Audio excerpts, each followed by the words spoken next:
And one.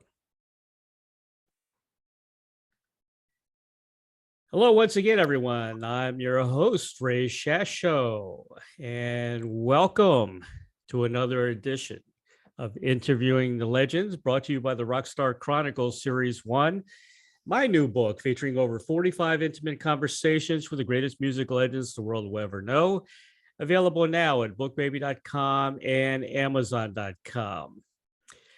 Ronnie James Dio was the most acclaimed heavy metal singer of his generation and the only rock star to achieve multi-platinum success in not one, but three bands, Rainbow, Black Sabbath, and Dio.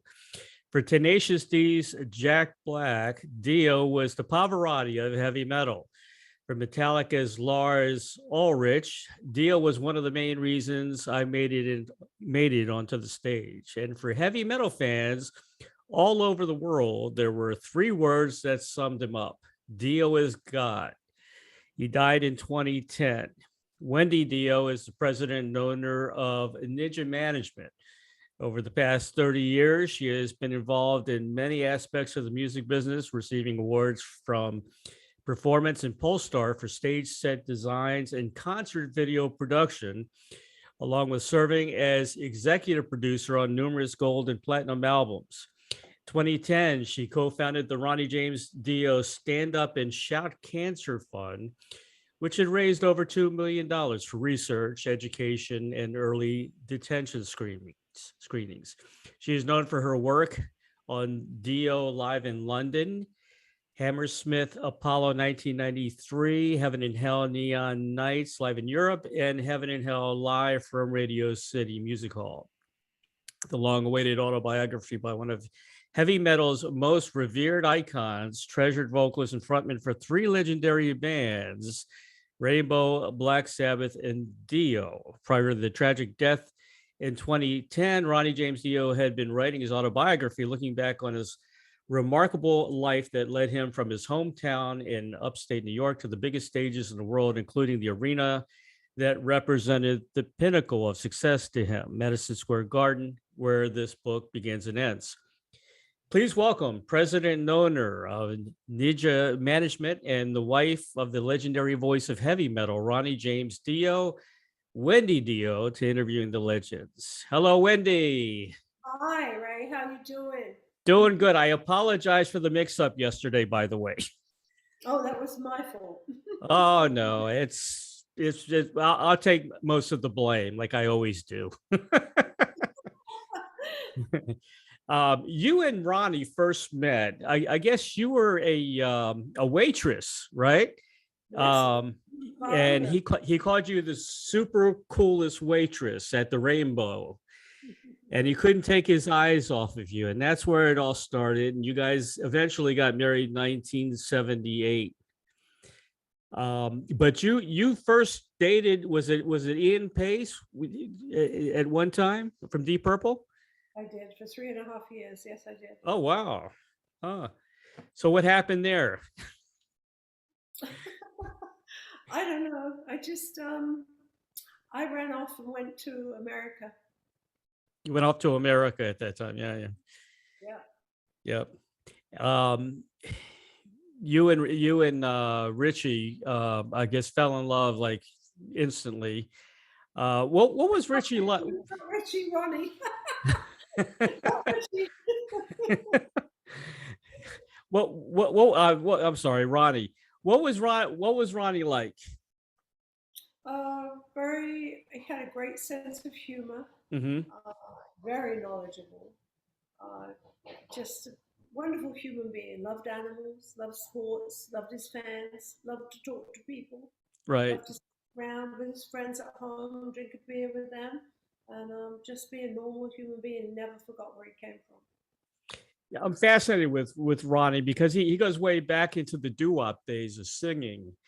I mean, he could have been the next Frankie Avalon if he really wanted to. He could have been an opera singer too. Yeah, what a voice he had! Incredible voice. What I love the book, by the way. The book was great. Thank you. I noticed it's funny. You guys never unpacked when you were on the road. What? No, why was that?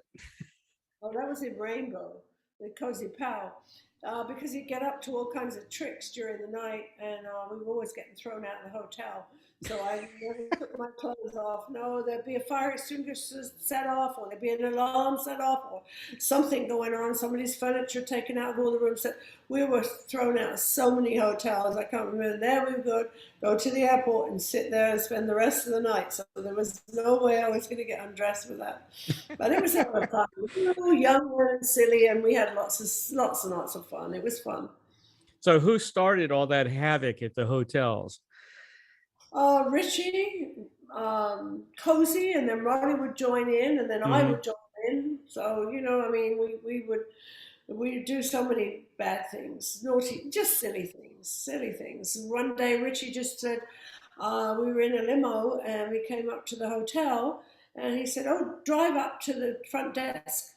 And we drove up to the front desk in the car and broke the mechanism of the opening doors, and I think that cost about $8,000. Those are the naughty things they did. I remember at California Jam, Richie broke the camera, the TV camera, because the cameraman got too close, and he just got his guitar and smashed the hell out of it. Yeah, I didn't know Richie was so destructive. I mean, that now he's with Candace Knight. Right. And I've had Candace on the show several times. She's really nice. Yeah. Do you know Candace? I do know. I just know them to say hello. That's all. Yeah. Yeah. We live on opposite ends of the state and move in different circles. So see them. Right. Yeah. Exactly. What you still have your management company? Is that correct? I do. But I keep trying to retire, but people that I can't get rid of. What kind of work are you doing now? Are you bringing in new young artists? Are you dealing with No, the legendary artists or? I work with Daisy Dunbar. Oh, Uh, okay. Getting him a publishing deal right now. Right. I work with Headcat. I'm just getting a deal. I just got a deal for them with BMG, Right. which is Lemmy's old band with Hmm. Slim Jim and Danny. And I've got a couple of, well, we have, I think, about three albums that we're going to be putting out just before Lenny passed away. Oh, awesome. Yeah, I and I'm working with the Dio band, of course, which will go Right. out next year in March. So yeah, that's about it right now. I've been trying to get an interview with Ainsley Dunbar for a long time. I met him backstage. It was a kind of a British rock invasion type tour in DC. It was Alvin Lee, Eric Burden, and Ansley was the drummer. And I talked to him backstage, and Alvin signed my guitar and everything. And it was a pretty cool time. But I've been trying to get an interview with him for a long time. If he needs any PR, just give me a call. I'll help promote anything he's got going on. It's going to work together, and once we've got that happening, then he'll be good. Right. You kind of froze up there on the camera. I don't know what's going on there. Oh, there you go. I think you're back. Oh, it's okay now. Now it came back. He disappeared for a while, but now you're back. Yeah, we're writing a book because I mean he's so legendary. He's been in every band you can think of and played with everyone you could possibly. He was original Journey drummer, Frank Zappa, Yep. David Bowie, everyone you can think of, Jeff Beck. Hmm. And so I told him we need to get a book out because he's got so many stories. Oh, he's a fantastic drummer. Absolutely, yeah, absolutely. He just did some charity stuff for me on this global. We did a virtual global virtual performances for my Stand Up and Shout Cancer Fund, and Hmm. very he did Wings in the Sky and played that and did a drum solo. And Carmine and Vinny did drum solos on that too, and Yeah. Jack Black was on it. Everybody, Sammy Hagar. We had a lot Hmm. of fun, and hopefully it's raised a lot of money. We're just waiting to find out how much money Right. Yeah. it did raise for the. I had Vinny on the show not too long ago. I guess it was the anniversary of Ronnie's passing, and he did a video tribute Yes, to he did. Ronnie. Yeah, it was really, Yeah. really, really good.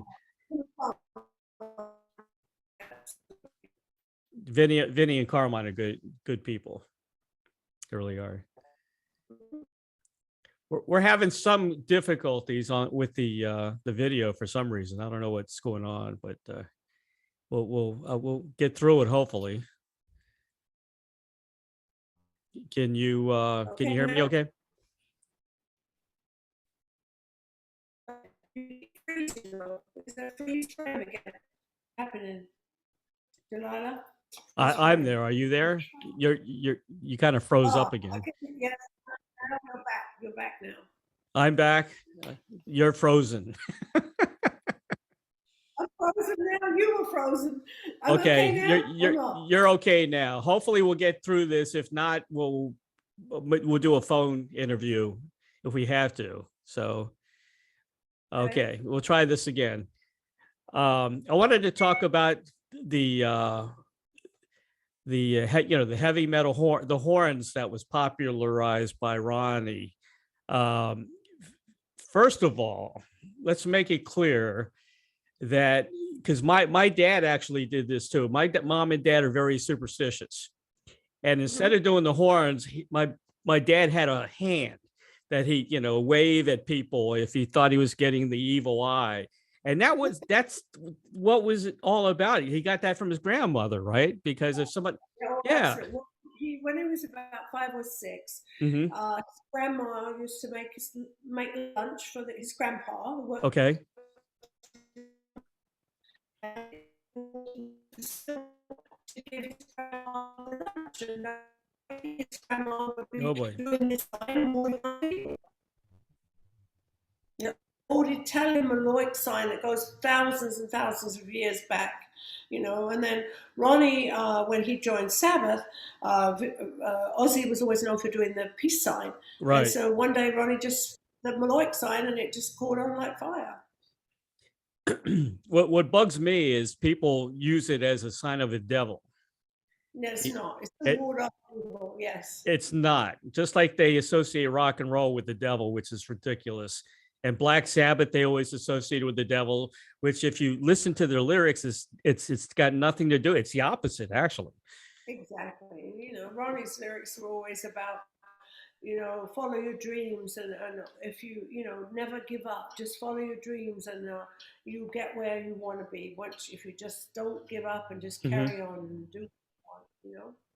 Yeah, I mean, he was a good Sicilian boy, right? His grandma was Sicilian and Italian household. I'm Mm-hmm. part Italian as well, so I understand where he was coming from. So yeah, Right. yeah. Rainbow Eyes. That's you. Yes. Yes. Yes. That's right. Sometimes blue, sometimes green, and sometimes hazel, depending. That's pretty cool. I've never seen that before. How does that happen? I don't know. It just does. I guess it's just things that you wear, moods that you're in, Really? just different things like that. That reminds me. Remember the mood rings back in the '70s that would Oh, change? yeah, same. Yes, exactly. I That's guess me. it's I'm your a mood. eyes. It's your eyes that change instead of the ring. That's pretty cool. And he wrote the song about you and because of your eyes and everything. That's got to be hold dear to your heart to this day. Very dear. Every time you hear that song, Very dear to my heart. It's a beautiful song too. it's a beautiful song. Yeah. You mentioned on other interviews some of your favorite songs. Although I Love You, Stargazer, Holy Diver, Heaven Hell. There's so many songs that are your favorites, and there's so many great songs. So Yeah, I love Gates of Babylon too, and Don't Talk to Strangers, and Lost in Line, and mhm, go on and on. I love the song I actually. right, yeah. What was it like being on the road, and being the manager of Ronnie? How did you guys get along? Sometimes we'd knock down drag out fights. I'm a control freak. Ronnie was a control freak. So yeah, I mean, most of the time we were fine. We were a team. I did the business, Ronnie did the talent. But we had our ups and downs. It's kind of hard being married to a musician for that length of time. And yeah, we made it. We never gave up.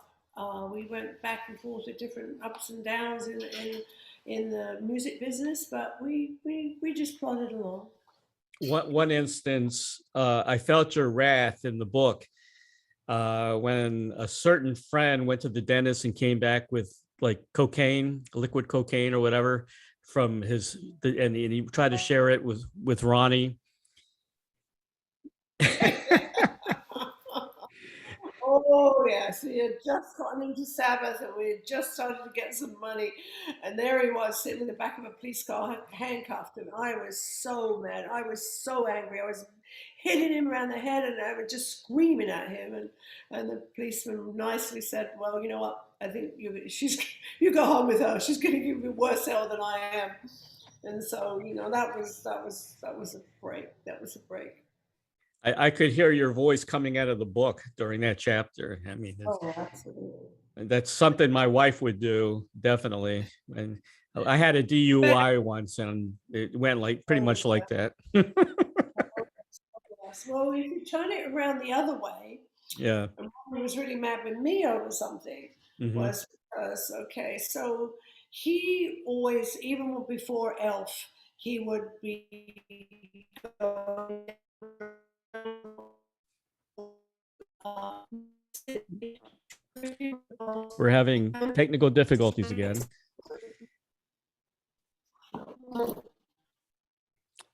Trying to get through this interview. Can you hear me? no, this is something on the screen. Wait. Okay. Okay, now? Now it's Can you hear good. me? Yeah. Now I can hear you. Okay. So he would pound the streets trying to get his demo heard by somebody, back and forth. And you always see Madison Square Garden. He always wanted to play Madison Square Garden. Mm-hmm. And the time came for him. Well, he played before with Sabbath, but the time came for Dio to play his own name up there in lights. We got there, and this is before cell phones. And he said, "Oh, let's take a picture. Let's take a photo." And I said, "Oh, I forgot the camera." And he was really mad, really, really mad, just as mad as I was with him. We're in the back of the. That's We funny. laughed about it later on, but he was really mad at that point because I don't know. I stupidly forgot the camera. I can imagine that Italian temper of his. Yeah. Oh yes, absolutely. You know what my favorite chapter of the book is? Uncle Johnny. Uncle Johnny, yeah, uh-huh. That's so funny. Yeah, yeah. And it almost came back to haunt him later on. Well, I'm sure Uncle Johnny decided, well, okay, this guy seems like pretty talented. Yeah, I'll go along with the fact that he's my nephew. Or maybe he thought he was his nephew. I don't know. What we're talking about, and you have to read the book to find out, of course, but it involves the mafia and people thinking that Uncle Johnny was Ronnie's uncle, that who was connected. And Ronnie said he was his uncle, but he wasn't. It Yeah. wasn't his uncle. And later on, it almost kind of bit him in the ass later on in life. So very, very funny. I just want to remind everybody, it's called Rainbow in the Dark, the autobiography, and it's out. And it's written by Ronnie, Mick Wall, and Wendy Dio. And thanks to Wendy Dio and I guess Mick for finishing this book, after it got started and never got finished. It's a fantastic book. I love the book. It's many chapters are my favorite. It's so cool to find out the history of Ronnie and all the great bands he was in, the Electric Elves. He was in. I guess the Electric Elves was a defining moment for him, for his future, and that's where it all started. He was forced to come up with original ideas and things like that, and that he really came out on his own during that band. And in Elf, I guess his voice changed, and which he mentions he became a lot more gravelly, and so you can see the way things were shaping up for him in the different bands he was in. I was a big Elf fan when Elf came out. That's where I first started with it, with Ronnie. Richard Blackmore's Rainbow, the record, was Hmm. all about except for Richie. Yeah, exactly. And, you know. That was a good band. I remember, them and Deep Purple went hand in hand for a Yeah, long time. they've toured with Deep Purple I think, about 5 different times. Yeah. I never got to see Elf, but I had a lot of their albums. Another guy that was, I guess, very instrumental was Clive Davis, huh? Oh yeah, absolutely.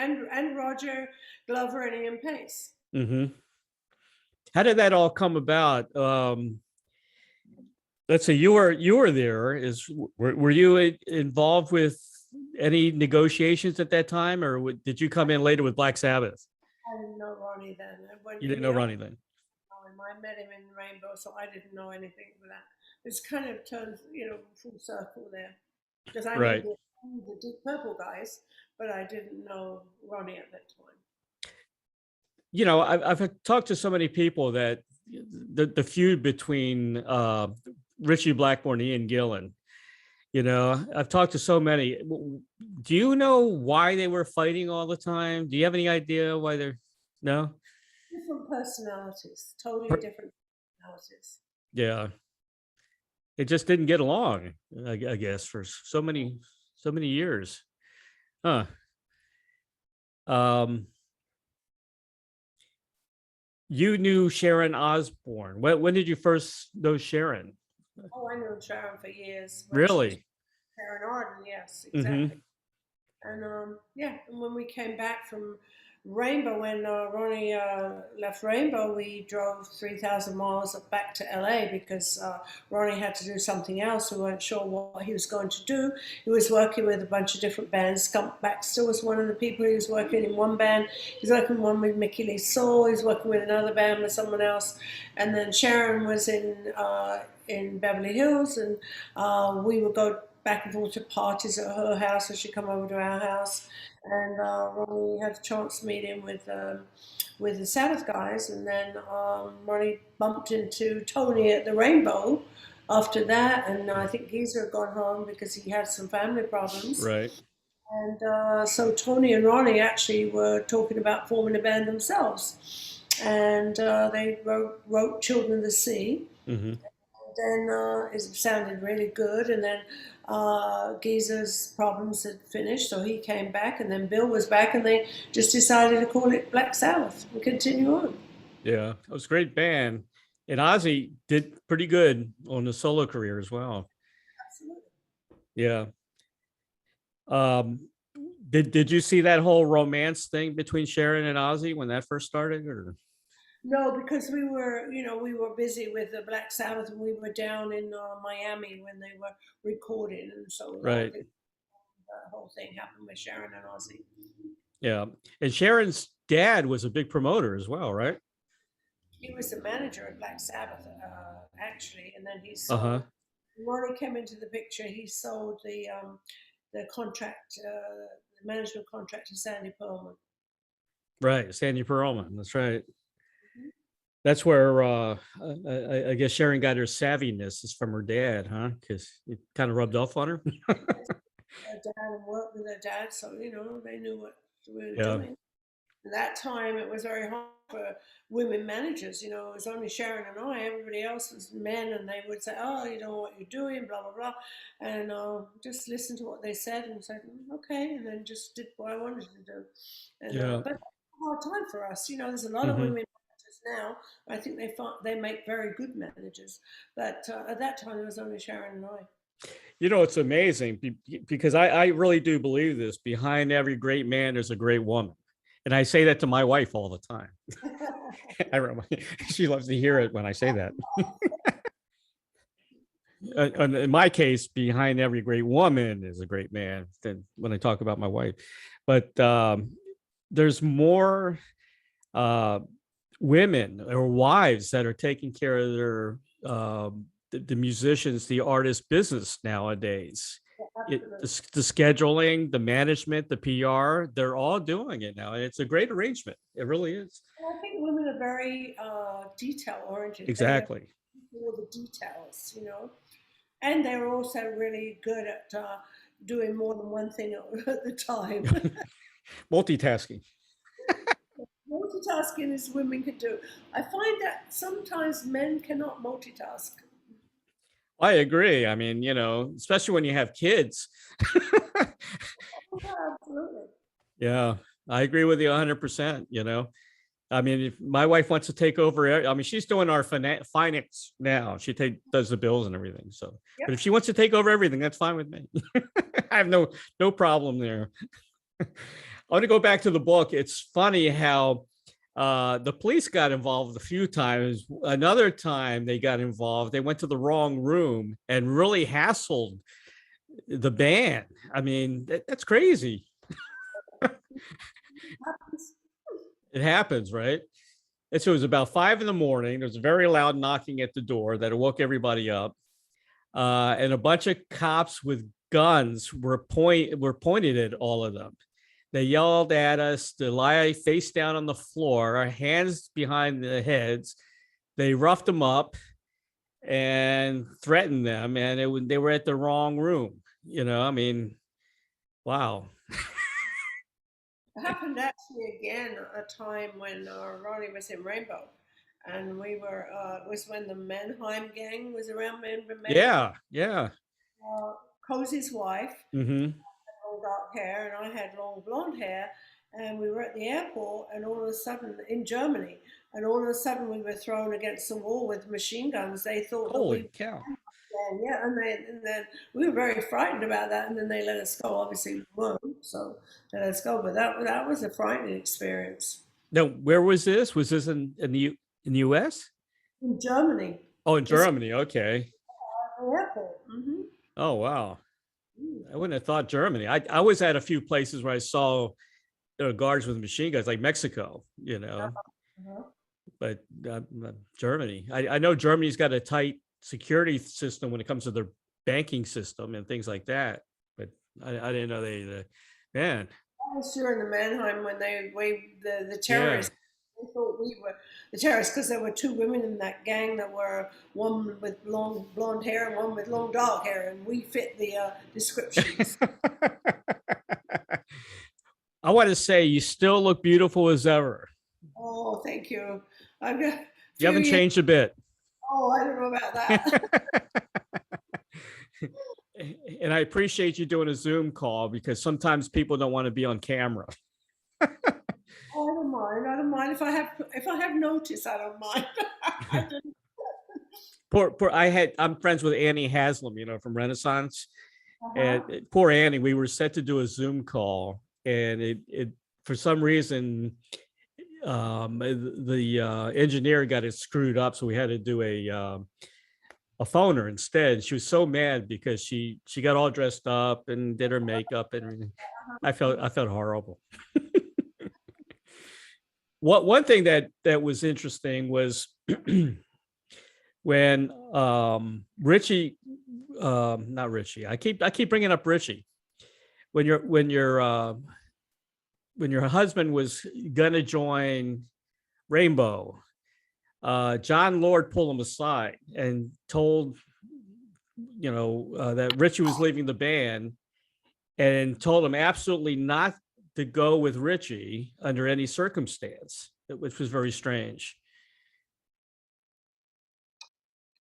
Well, maybe he thought that he was going to him, you know. Well, I think that John Law believed in the band Elf, and he thought that Ronnie would be able to uh, become famous with the band Elf, and that they were a really good band, and that he shouldn't leave them. I think that was his thinking at the time. Right. But he was very adamant about it. Yeah. Yeah, Huh. John was a very good friend of mine. Yeah, I like John. John was, so many great things about John Lord. Great keyboard player, and another guy that left us too early. You know. Yeah, and a beautiful human being. He was a beautiful human being. Yeah. I had the only guy from Purple I had on the show. I had Ian Gillan on the show. We had a good chat. I think that's the only guy. Yeah, I talked to Candace several times, and Richie was playing around in the background, making noises and stuff. Uh-huh. Uh-huh. But he didn't get on. I guess he's particular about interviews and things like that.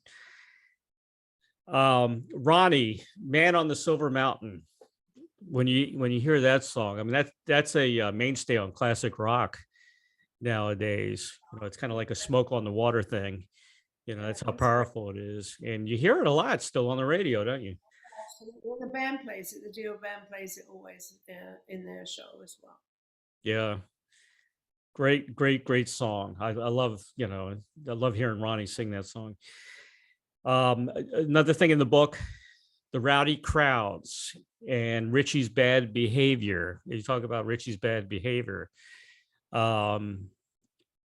I didn't know I know he had certain aspects of his personality that were different than everyone else's, but I didn't know on stage he had some issues on stage as well.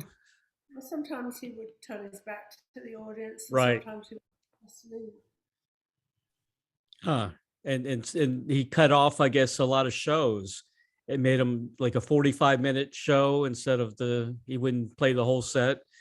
Sometimes he'd just leave completely. Huh. And didn't know.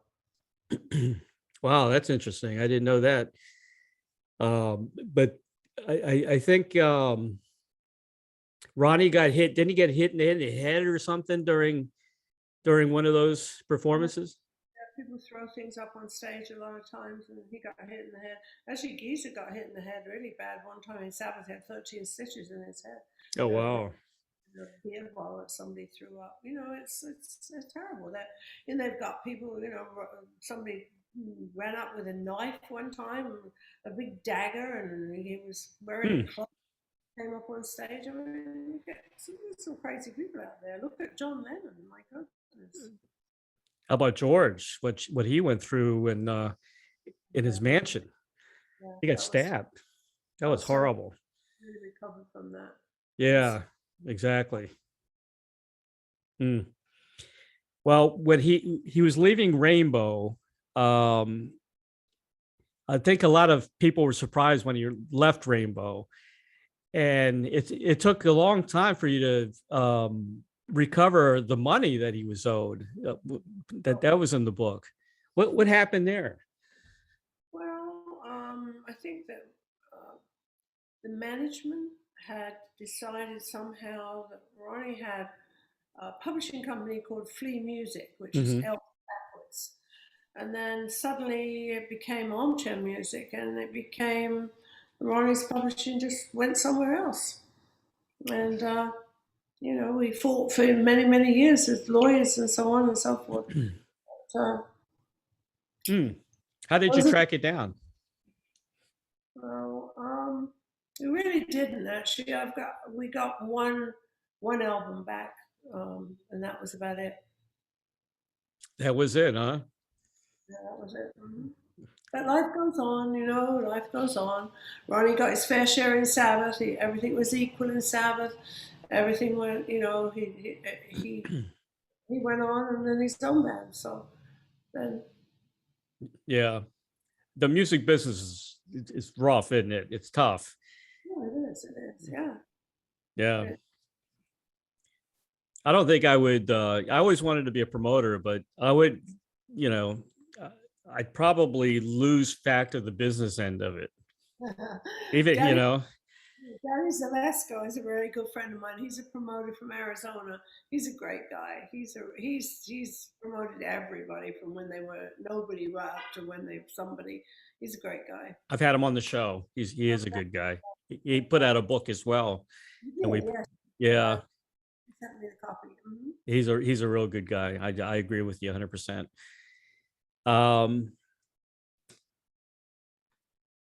Christmas of 1983. That was Ronnie's favorite time, according to what you said in the book.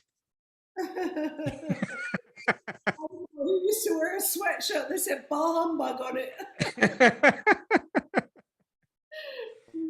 No, No, we used to always have big Christmas parties and big New Year's Eve parties all the time at the house. And you would say, I think a lot of good things happened in '83 too. Going into the new year of '84, he said what one of his happiest times in his life. Dio took off like a rocket. He was really proud of Dio, wasn't he? Yeah. He was proud of every band he was in. He was always proud when he was in Sabbath. He was proud when he was in Rainbow, you know? Said Holy Diver had come top 10 in the UK and was on its way to platinum in America, over 1 million sales. And it said, Yep. despite Wendy and I working so hard all the time, this is another level of closeness, happiness, and satisfaction we were enjoying. Oh, absolutely.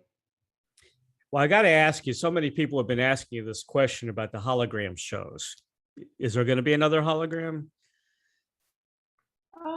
I wouldn't say never, but right now we're working on a new show Mm-hmm. because the hologram is so expensive. Right. So you have to have a certain size venue before you can play, which too expensive to send to Europe or South America or Japan. So we're still working with iLusion, which is the company that did the hologram. Mm-hmm. My very friend Jack Pizzuti. Mm-hmm. But we're working on special effects now and live film of Ronnie, like film that we had taken.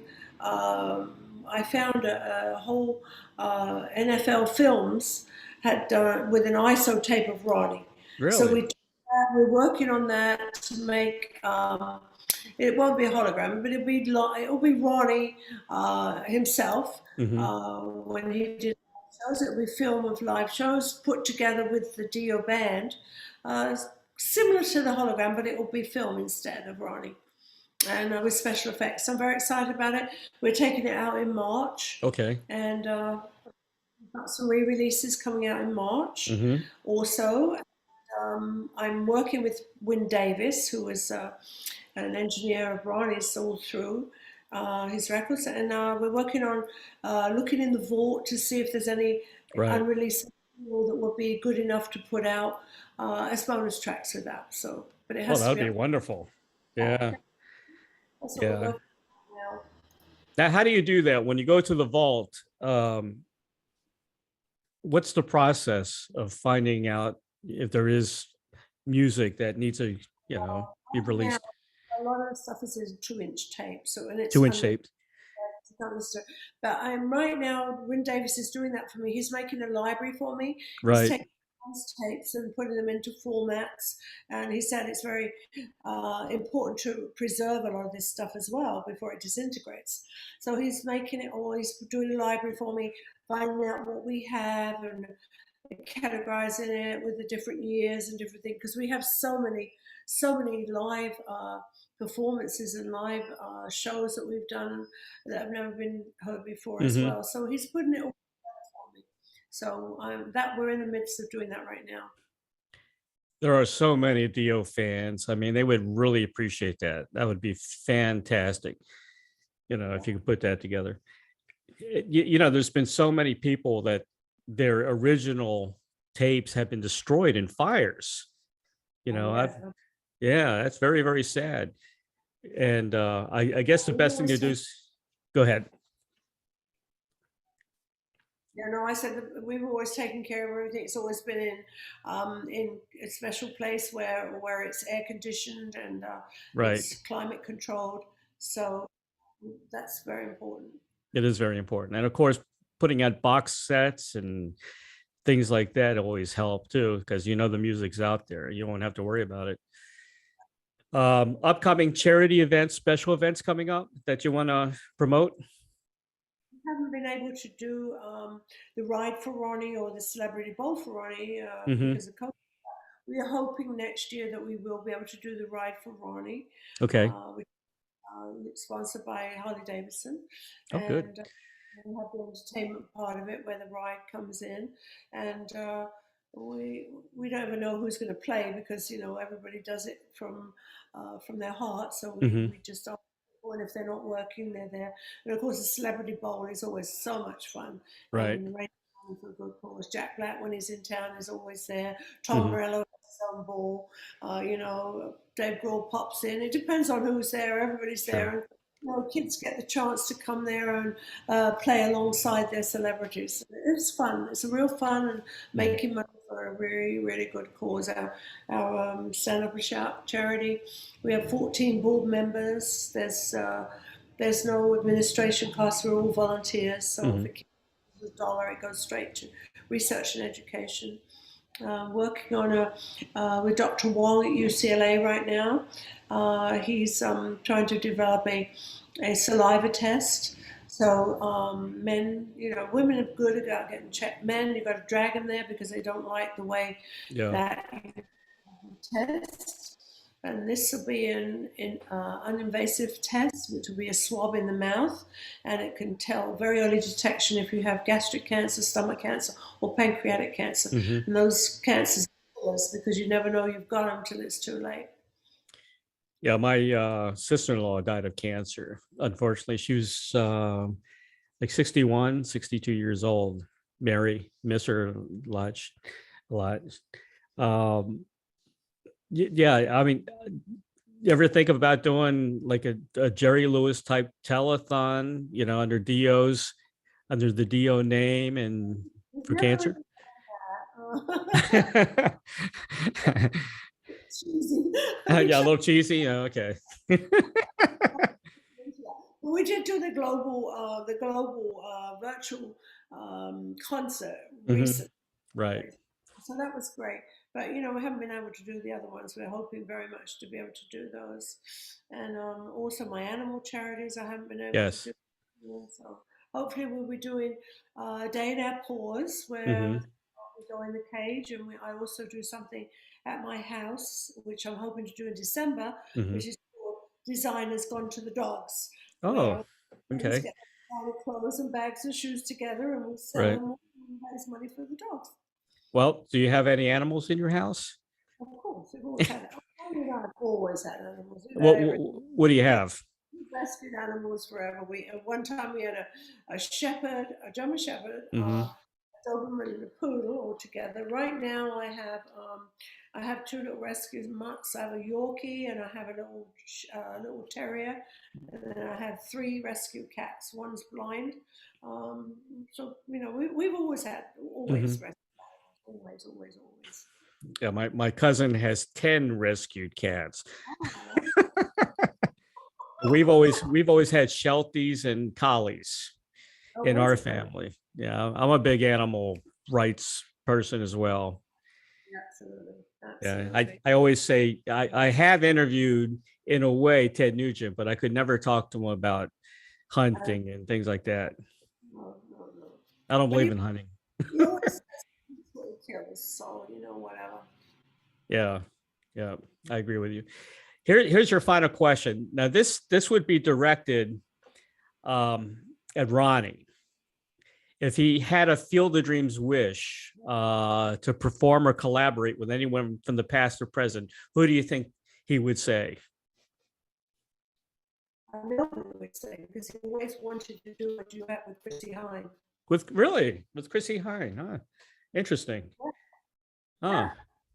He always thought she had an amazing voice, and that was one of the things he always wanted to do. Really? I didn't know that. I think that's a scoop.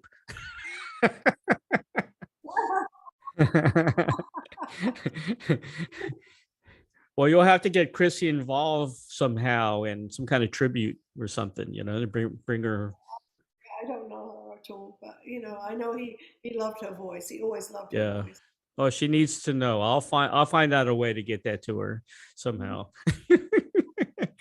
Wendy, thank you so much for being on the show today. I really appreciate it. Thank you, Ray. We couldn't do it without people like you with your support, and I really thank you from the bottom of my heart. And I know Ronnie is. Thank you Thank you. so much. I'm gonna promote this book like crazy on all my sites and YouTube, and we're gonna do a Facebook Live and everything, and people will really appreciate it. And we thank you for finishing the book, for all the wonderful Dio followers throughout the years and fans. So thank you so much. You too. Back to you. Thank you, Wendy. Bye-bye. Bye-bye now.